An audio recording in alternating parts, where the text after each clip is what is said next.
यदि हजुरले चाहिँ टुसा पलाएको आलु अथवा चाहिँ हरियो कलरको आलु खानुभयो भने हजुरलाई लामो समयमा हजुरको शरीर प्यारालाइसिस हुन सक्ने सम्म जोखिम हुन्छ र अन्तिममा गएर मृत्यु पनि हुन सक्छ। यो सबै कुरा भनेको काल्पनिक होइन, यो भनेको चाहिँ साइन्सले प्रमाण गरेको कुरा हो। यो कसरी हुन्छ भन्ने कुरा जानौँ है त। जब आलु घामको सम्पर्कमा आउँछ त्यति बेला चाहिँ आलुले चाहिँ क्लोरोफिल सेक्रेट गर्छ, जसले आलुलाई चाहिँ हरियो रङ दिन्छ। क्लोरोफिल आफैमा हानिकारक चाहिँ होइन, तर आलुमा क्लोरोफिल सँगसँगै सोल्यानिन र च्याकोनिन जस्तो टक्सिनहरू पनि त्यहाँ बन्न थाल्छन्। यो भनेको चाहिँ न्युरोटक्सिन हो, यसले हजुरको सिधै नसामा असर गर्छ।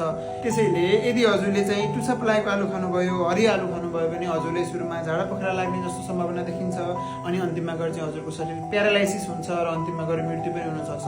हजुरहरूले चाहिँ लाग्न सक्छ मैले त मजाले पकाएको छु केही पनि हुँदैन भनेर, तर यो विष भनेको चाहिँ पकाएर जाँदैन। त्यसै कारणले गर्दाखेरि आलुलाई जहिले पनि अँध्यारो ठाउँमा राख्ने, कुनै पनि कलर परिवर्तन भएको छ भने त्यो आलुलाई चाहिँ फालिदिने। अनि अर्को कुरा भनेको यदि हजुरको टुसा पलाएको आलु छ भने त्यो चाहिँ नखाने, जहिले पनि नर्मल आलु ल्याएर खाने गर्नु होला।